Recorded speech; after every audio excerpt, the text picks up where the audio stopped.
Question 1, Part D. Find the integral of 4t minus 6 over t plus 1 in brackets times 2t squared plus 3 in brackets dt. Express the integrand as a sum of two fractions using partial fraction decomposition.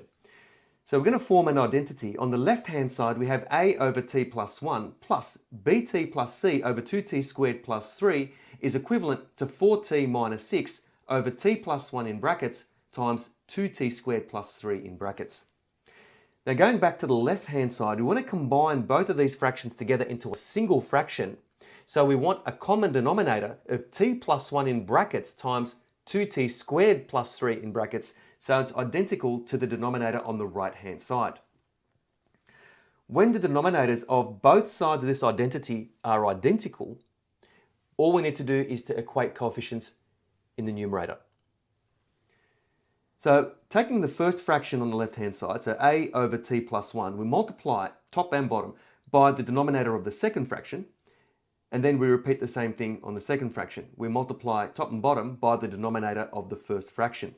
And we end up with a times 2t squared plus 3 in brackets plus bt plus c in brackets times t plus 1 in brackets is identical to 4t minus 6. Notice that the denominators are not shown because the denominators at this point are identical on both sides. So back to the left-hand side, let's expand the brackets and we get 2at squared plus 3a plus bt squared plus bt plus ct plus c is equivalent to 4t minus 6. And let's factorize t squared from this term and this term. And we get 2a plus b in brackets times t squared. We'll factorize out t from this term and this term. So we'll get b plus c in brackets times t. Then it's plus 3a plus c is equivalent to 4t minus 6. Now we have a term involving t squared on the left-hand side, but there's no term involving t squared on the right-hand side. That means the coefficient of t squared must be 0. So we have 2a plus b is equal to 0, which means b is equal to negative 2a. Now the coefficient of t on the right-hand side is 4, which means the coefficient of t on the left-hand side must also be 4. So b plus c must equal 4, but b is equal to negative 2a. So we can form this equation. Negative 2a plus c is equal to 4. And we also know that the constant term is negative 6. So 3a plus c is equal to negative 6.